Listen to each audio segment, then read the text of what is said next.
주의 손 날 붙드시네. 우리에게 주시는 하나님의 말씀은 신명기 17장 14절에서 20절까지의 말씀입니다. 네, 아멘. 우리 하나님께 영광의 박수 올려드리겠습니다. 우리 반갑게 인사 나누겠습니다. 한 주간에도 건강한 모습으로 다시 만나니 반갑습니다. 네, 반갑습니다. 네, 반갑습니다. 유난히 요즘에 건강에 대해서 참 많이 생각하게 되는데요. 그래도 조금 전에 장로님께서 기도해 주신 것처럼 정확히 2년 전 제가 오늘 이 장동 땅에 발을 디딘 날입니다. 근데 아직도 선명하게 기억한 것은 그때 우리 성도님들께서 모내기 하다 오신 분들도 계셨고요. 그래서 지금도 눈을 보면 모내기 준비가 한창이죠. 2년 동안 여러분이 저를 어떻게 보셨는지 모르겠습니다. 그러나 분명한 건 제 마음은 더 커졌다는 것이죠. 그런데 저도 사람이다 보니 혹시라도 저로 인해서 마음에 상처받으신 분 있다라면 그냥 웃어 넘기시고 또한 저를 위해서 더 기도해 주심으로 정말 우리가 주 안에서 피차가 안에 서로 세워질 수 있는 그런 복된 관계가 되기를 다시 한번 간절히 소망해 봅니다. 아멘. 우리가 누구나 살다 보면 저도 그렇지만 여러 가지 이유로 이사를 하게 됩니다. 저도 지금껏 참 많이 이사를 다녔던 것 같습니다. 그런데 이사가 힘든 이유 중에 하나는 바로 버리는 것 때문입니다. 짐을 싸다 보면 버려야 할 것들이 하나둘 보이기 시작합니다. 아, 이런 것이 있었네. 그러나 버리는 것이 쉽지 않지요. 다 필요한 것 같기 때문에 그렇습니다. 이것도 필요한 것 같고 이것도 필요한 것 같고 그러니 버리는 것이 여간 어렵습니다. 그렇다고 다 가져갈 수 없는 노릇이죠. 그래서 고민하고 또 고민하다가 버리고 비우게 됩니다. 그런데 삶에서도 이런 경우가 참 많이 있습니다. 비워야 한다는 것, 버린다는 건 바꾸어 얘기한다라면 더 이상 나에게 필요가 없다라는 의미죠. 그런 의미에서 오늘 하나님께서는 왕으로서 가지지 말아야 할 세 가지를 말씀하고 있습니다. 가지지 말라 말씀하시는 하나님께서는 바꿔 얘기한다라면 그것들은 너희에게 필요가 없다라고 말씀하고 있는 것과 똑같습니다. 필요가 없으니 관심을 갖지도 말라. 마음속에 담지도 말고 비우라는 뜻입니다. 그러므로 그것들은 반드시 가져야 할 것이 아니라 마음에서 비우고 버려야 할 것들입니다. 오늘 하나님께서 이스라엘 백성들에게 장차 왕을 세우게 될 텐데 너희가 왕이 된 자는 적어도 세 가지는 꼭 필요가 없는 것이다라고 말씀하고 있다라는 것이죠. 그렇다면 왕이 과연 비우고 버려야 할 것, 정말 왕이 되어도 결코 필요 없는 것은 무엇이겠습니까? 우리 16절과 17절 말씀을 다시 한번 한 목소리로 읽도록 하겠습니다. 그는 병마를 많이 두지 말 것이요 병마를 많이 얻으려고 그 백성을 애굽으로 돌아가게 하지 말 것이니 이는 여호와께서 너희에게 이르시기를 너희가 이후에는 그 길로 다시 돌아가지 말 것이라 하셨음이며 그에게 아내를 많이 두어 그의 마음이 미혹되게 하지 말 것이며 자기를 위하여 은금을 많이 쌓지 말 것이니라. 아멘. 하나님께서는 분명하게 얘기하십니다. 애매모호하게 얘기하지 않으십니다. 분명하게 너에게 필요 없는 것들은 이것이니 절대로 마음에 두지 말아라라고 얘기하고 있다라는 것이죠. 마치 초등학생이 보아도 하나님께서 무엇을 요구하시는지 분명히 알 수 있을 정도로 하나님께서는 보여주고 있다라는 것입니다. 그런데 왕에게 병마란 과연 무엇을 의미하는 것일까요? 그 당시에 병마는 바로 군사력이나 권력을 의미하고 있습니다. 그러나 하나님의 백성의 안전은, 평화는 결코 군사력과 같은 외적인 힘에 의해서 결정되는 것이 아니라는 것이죠. 하나님은 자신의 백성이 하나님께 어떤 자세를 가지나에 따라서 흥하게도 하시고 망하게도 하십니다. 이는 이스라엘 역사가 너무나도 분명하게 보여주고 있지 않습니까? 이스라엘이 하나님 의지할 때 어땠습니까? 그들은 참으로 번성하고 강성해서 주변 국가에 큰 영향력을 미쳤습니다. 반면에 그들이 하나님을 의지하지 않고서 교만하게 행할 때 그들은 다른 민족의 지배를 받아야만 했습니다. 참으로 힘의 논리는 하나님의 백성이, 믿음의 자녀들이 추구할 바가 아니라 버려야 할 것입니다. 힘이 있으면 된다. 이것은 우리가 버려야 될 생각이라는 것이죠. 세상은 뭐라고 얘기합니까? 약육강식이라고 얘기하죠. 적자생존이라고 얘기합니다. 힘 있는 사람만이 살아남는다라고 얘기합니다. 그런데 그 생각은 믿음의 사람들에는 버려야 할 생각이다라고 분명하게 말씀하고 있다는 것이죠. 우리에겐 필요한 것은 적자생존, 힘의 논리가 아니라 믿음의 논리라는 것입니다. 과연 내가 하나님을 얼마나 믿고 신뢰할 수 있느냐? 그것이 바로 저와 여러분의 성공의 비결이라는 것입니다. 아무리 많이 가졌다고 한들, 아무리 강한 힘을 가졌다고 한들 하나님이 허락하지 아니하시면 우리는 아무것도 할 수가 없습니다. 왜냐하면 모든 것이 하나님께 달려있기 때문에 그렇지. 여기엔 우리의 생명까지 포함되지 않습니까? 건강도, 내가 누리고 있는 것도, 내가 가진 것들도 다 하나님께서 허락하신 것들임을 깨닫게 된다면 내가 누굴 의지하는지는 너무나도 분명하다라는 것이죠. 하나님께서 막으시면요, 지금 내가 누리고 있는 것 아침 안개처럼 사라져버립니다. 내가 그렇게 자신했던 건강마저도 무너져 버릴 수밖에 없습니다. 이처럼 우리에게는 힘의 논리가 아니라 믿음의 논리가 우리 삶 속에서 늘 작용해야 한다는 것이죠. 비록 나는 능력이 없어도, 가진 것이 없어도 하나님 한 분이면 충분합니다라는 그 고백이 있을 때 우리는 어떤 상황 속에서도 하나님을 자랑하며 살아가지 않겠습니까? 그런데 많은 사람들이 자신이 가진 힘과 능력을 자랑합니다. 오히려 하나님을 의지하고 그분 앞에서 우리는 겸손해야 합니다. 겸손한 믿음으로 하나님께서 나를 붙들어주지 않으시면, 하나님께서 나와 함께하지 않으시면 나는 아무것도 아닙니다. 이 고백이 있을 때 저와 여러분은 하나님 앞에서 자랑할 것도, 사람들 앞에서 자랑할 것도 아무것도 없다라는 것을 깨닫게 된다는 것이죠. 그런데 성경의 인물들을 가만히 보십시오. 그들이 하나님의 부르심을 받았을 때 그들의 첫 마디가 과연 무엇이었습니까? 주님, 나는 아무것도 아닙니다. 자신의 연약함을 먼저 고백했다는 사실을 기억할 때 우리 역시 동일한 인간임을 고백한다면 우리가 하나님 앞에서 자랑할 수 있는 것이 무엇이 있겠습니까? 내가 뭔가 대단해서 이 일을 하고 있는 것이 아니라 하나님께서 은혜로 나에게 이 일을 맡기셨기에 내가 이 일을 감당할 수 있는 것입니다. 그렇기에 내가 그 일을 감당케 하신 하나님을 어찌 의지하지 않을 수 있으며 그분께 감사하지 않을 수 있겠습니까? 그래서 저는 믿음의 사람들에게 결코 떠나서는 안 되는 단어가 있다면 강조해서는 말이 있습니다. 은혜입니다. 은혜라는 말이 너무 흔해서 식상하게 들릴지 모르겠지만 은혜라는 말을 빼놓고는 하나님께서 나에게 베푸신 것들을 설명할 길이 없다라는 것이죠. 지금 내가 살아있는 것, 내가 누리고 있는 것, 그리고 지금 내가 이 자리에서 예배 드릴 수 있는 것조차도 이 은혜라는 말 외에는 그 어떤 말로도 설명할 수가 없다라는 것입니다. 우리가 그 은혜를 잊지 않을 때, 그 은혜를 가슴에 새기고 살아갈 때, 나는 정말 주님 앞에서 자랑할 것이 아무것도 없구나. 더불어 내가 주님보다 다른 것들을 의지할 것이 아무것도 없구나라는 것들을 깨닫게 되는 것입니다. 그래서 오늘 하나님께서 또한 말씀하지 않으십니까? 많은 아내를 두지 말아라, 은금을 많이 쌓아두지 말아라 라고 말하고 있습니다. 그리고 그 이유가 바로 사람의 마음을 미혹하게 하고 그 마음을 빼앗아가기 때문에 그렇습니다. 하나님으로부터 등을 돌리게 하며 마음을 떠나게 합니다. 나에게 많은 아내가 있으면 내 마음이 자꾸만 아내들에게 쏠리게 된다는 것이죠.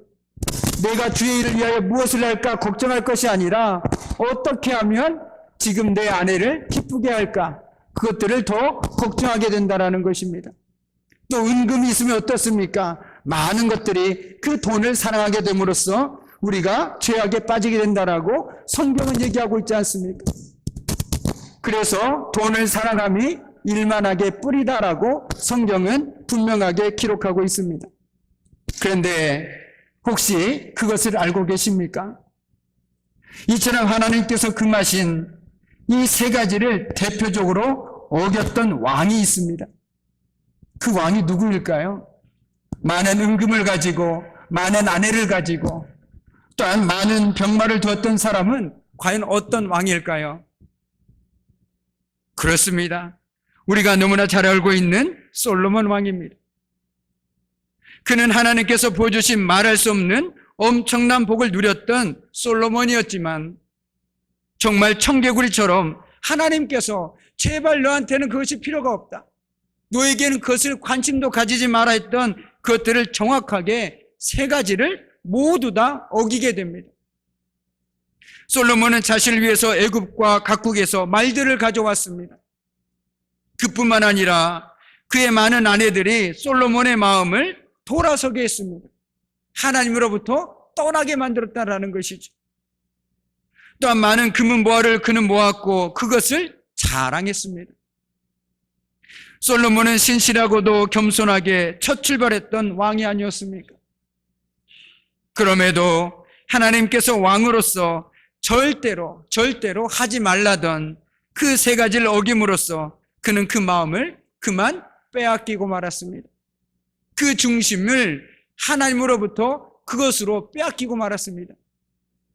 그런데 그뿐입니까? 그의 아들 르호보암 있지 않습니까? 왜 르호보암 때 나라가 분열됐을까요? 당연한 결과였습니다. 아버지가 가지고 있던 그 재산을 여전히 자기도 누리고 하려다 보니 더 많은 착취를 해야만 했습니다. 그러다 보니 나라가 나뉘어질 수밖에 없었던 것이죠.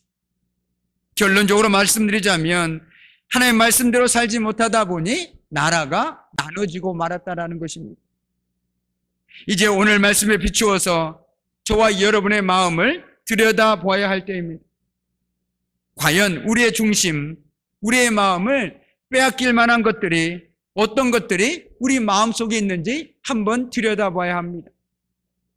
혹시 나로 하여금 하나님으로부터 등을 돌리고 마음을 빼앗는 것들을 우리는 쫓고 있는 것이 없습니까? 과연 하나님을 향한 내 마음을 빼앗고 미혹하는 것들은 무엇이 있습니까? 우리가 굳은 살을 제거해내야 아픔을 느끼고 통증을 느낄 수 있죠. 내 발바닥에 굳은 살이 있으면, 내 손에 굳은 살이 박혀 있으면 아무 느낌이 없습니다. 가시로 찔러도 통증을 못 느낍니다. 그런데 그 굳은 살을 제거해내면 아주 자그마한 찔림에도 아픔을 느낍니다. 그렇듯이 우리가 말씀을 통해서 딱딱하게 굳어진 마음을 깎아내야 비로소 내가 버려야 할 것들, 비워야 할 것들, 가져서는 안 되는 것들이 느껴지기 시작합니다. 그리고 보이기 시작합니다. 아, 이건 나에게 필요 없는 거였는데 내가 잡고 있었구나. 이것은 내가 의지하지 말아야 할 것들이었는데 내가 그것을 쫓아 살아가고 있었구나. 내가 바로 솔로몬 왕과 같은 그 어리석은 사람이었구나. 이렇게 느끼게 된다는 것이죠. 무엇을 통해서요? 바로 말씀을 통해서 말입니다. 그래서 오늘 성경 뭐라고 말하고 있습니까? 19절 말씀을 함께 읽겠습니다. 평생에 자기 옆에 두고 읽어 그의 하나님 여호와를 경외하기를 배우며 이 율법의 모든 말과 이 규례를 지켜 행할 것이라. 아멘. 오늘 왕이 평생에 갖고 있어야 될 것이 있습니다. 바로 율법책이었습니다. 그런데 가지고 있어서만 되는 것은 아니었습니다. 오늘 말씀 보면 읽어라 라는 단어가 있습니다. 그리고 여호와 경외하기를 배워라 라는 말씀이 있죠. 그런데 더 중요한 말은 무엇이냐면 가장 하반절에 있는 말씀, 이 규례를 지켜 행할 것이다 라고 말씀하고 있다는 것이죠. 우리는 말씀을 읽습니다. 말씀을 듣습니다. 여기서 멈추면 안 된다는 것이죠. 들었으면, 깨달았으면 내 손과 발로 그것을 지켜라, 순종해라, 옮겨라, 성경은 얘기하고 있다는 것입니다. 그런데 언제부턴가 한국교회에서는 이 뒷말은 빼버립니다. 지켜 행하라 라는 말은 빼버리고 앞에 말까지만 해버립니다. 무슨 말입니까? 말씀을 읽으십시오라고만 주구장창 외친다라는 것입니다. 왜 하나님의 말씀을 안 읽느냐? 왜 하나님의 말씀을 듣지 않느냐만 얘기하지, 왜 하나님의 말씀대로 살지 않습니까? 라고 말하고 있지는 않다라는 것이죠.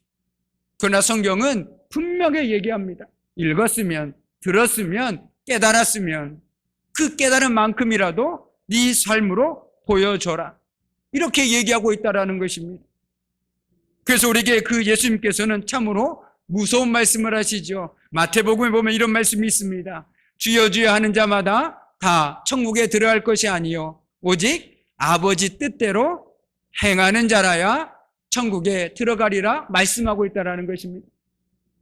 주님, 나는 주님을 믿었습니다. 나 열심히 예배드렸습니다. 살아생전에 성경도 열심히 읽었습니다. 그런데 주님께서 말씀하십니다. 나는 네가 누군지 모르겠다. 나는 도통 네가 생각나지 않는다. 왜 그렇습니까? 아버지 뜻을 깨달았으면 그 아버지 뜻대로 행하는 자라야 천국에 들어갈 것이라고 누가 말씀하셨습니까? 예수님께서 말씀하셨다라는 것입니다. 이것을 놓쳐서는 안 됩니다. 그리고 마태복음 28장에다 보면 내가 세상 끝날까지 너희와 함께할 것이다 라는 그 말씀 뒤에 뭐라고 얘기했습니까? 지켜 행하라는 말씀이 동시에 같이 들어와 있습니다. 하나님께서는 우리와 함께 하십니다. 우리에게 말씀을 주십니다. 들려주십니다. 깨닫게 해주십니다. 그런데 그 목적이 무엇일까요? 그 말씀대로 살아라 라는 것이 하나님의 목적이라는 것입니다. 오늘 하나님께서 모세를 통해서 왕에게 결코 필요 없는 것, 정말 네가 왕이지만 너에게 정말 필요 없는 것들에 대해서 얘기하고 있습니다. 어찌 보면 우리들에게, 믿음의 사람들에게 바꿔 얘기한다라면, 네가 정말 하나님을 믿는다라면 너에게 필요 없는 것이 세 가지가 있다. 그것이 뭘까요? 아까 장로님께서 기도하셨지만 무엇을 먹을까? 무엇을 입을까? 무엇을 마실까? 이것은 믿음의 사람들에게 걱정할 필요가 없는 것입니다. 왜요? 그건 하나님께서 알아서 책임져 주십니다. 우리에게 필요한 것은 무엇입니까? 어떻게 하면 내가 그의 나라와 그의 의를 구할 수 있을까? 거기에 방점이 찍혀 있다는 것입니다. 그렇기 때문에 우리도 마찬가지로 내가 하나님의 자녀라면, 하나님의 백성이라면 우리가 마땅히 필요 없는 것 그 세 가지, 무엇을 먹을까? 무엇을 마실까? 무엇을 입을까? 이것은 우리의 기도 제목도 우리의 마음에 담아둘 필요도 없다라는 것입니다. 하나님께서는 우리가 날마다 기도하는 것처럼 때마다 일마다 꼭 필요한 만큼 일용할 양식을 허락해 주시는 분이십니다. 그것을 믿는다라면 우리 역시 마찬가지로 우리의 마음의 굳은 살을 이제 제거해야 합니다. 마음의 굳은 살을 빼기 위해서 우리는 먼저 말씀 앞으로 나가야 합니다. 말씀을 듣는 시간이 있어야 되고, 말씀을 읽는 시간이 있어야 되고, 더 중요한 것은 말씀대로 살아내는 시간이 있어야 된다는 것입니다. 우리는 지금까지 말씀을 듣는 시간, 말씀을 읽는 시간은 참 많이 가져왔습니다. 그래서 어찌 보면 어떤 분들은 목사님들보다 더 많은 성경 지식을 갖고 계신 분들도 많이 있습니다. 그러나 더 중요한 건, 그렇다면 이제 우리 신앙의 방점을 조금만 움직여 보시기 바랍니다. 읽고 들었다라면, 그래, 내가 깨달은 만큼이라도, 하나님께서 나에게 주신 만큼이라도 내 삶에서 살아내는 것, 그것을 한번 해보라는 것입니다. 그것이 바로 우리가 말씀을 통해서 우리 마음의 굳은 살을 깎아내는 작업이라는 것입니다. 그렇게 할 때 오히려 하나님의 말씀이 더 잘 들립니다. 그렇게 할 때 오히려 하나님의 말씀이 더 은혜롭습니다. 그렇게 할 때 내 믿음이 더욱더 견고해지더라는 것이죠. 누군가 얘기했습니다. 나는 하나님께 기도했다. 나에게 믿음을 달라고 기도하고 또 기도했다. 그러나 얼마나 많은 시간을 기도했는지 모른다. 그러나 어느 순간 하나님의 말씀은 들음에서, 믿음은 들음에서 난다는 말씀을 듣고 말씀을 읽었더니 믿음이 생겼더라라고 어떤 사람은 얘기했습니다. 그런데 저는 거기다 하나 더 덧붙이고 싶습니다. 내가 말씀을 읽고 듣고 그 말씀대로 살았더니 내가 태산을 넘을 수 있는, 거대한 산을 옮길 수 있는 믿음이 나에게 생겼더라라고 말이죠. 왜요? 경험해봤기 때문에 그렇습니다. 말씀이 정말 살아 역사한다라는 것, 말씀이 확실한 약속이라는 걸 경험해 봤기 때문에 의심할 수가 없다라는 것입니다. 오늘 우리가 말씀을 통해 깎아내고 또 깎아낼 때 내 삶에서 내가 비워야 할 것, 필요 없는 것, 포기할 것들이 보이기 시작합니다. 그럼 우리 그것을 어떻게 합니까? 그것들을 흘려보내게 되죠. 나에게 필요 없으니 당신이 더 필요한 것 같으니 당신이 쓰십시오. 나에게 이만큼이 있습니다. 그러나 이렇게 나에게 많은 것이 필요 없습니다.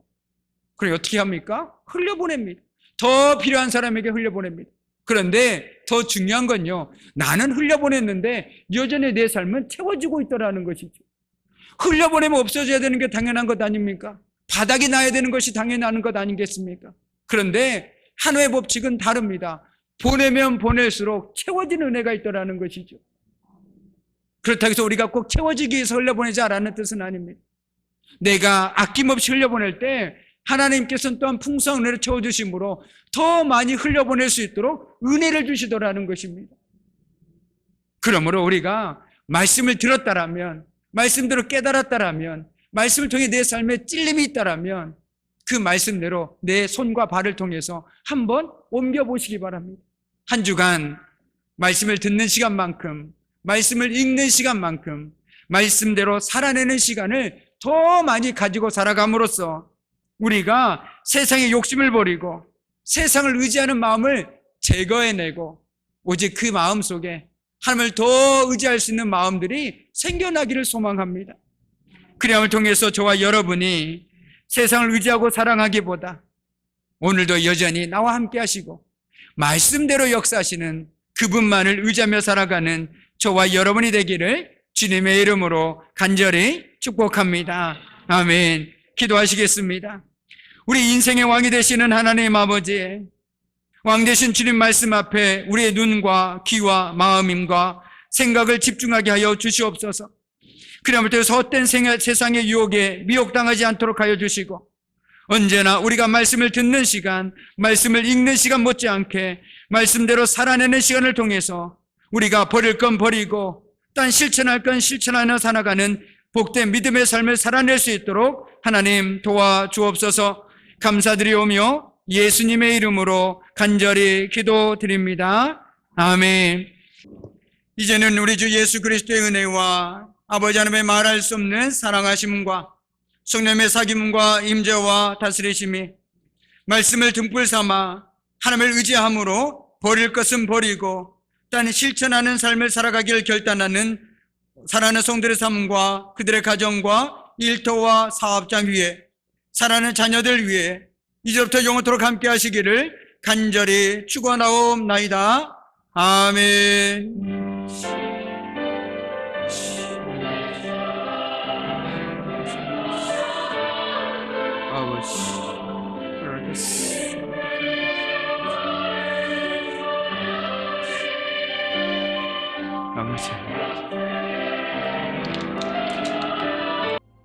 내가 누려왔던 모든 것들이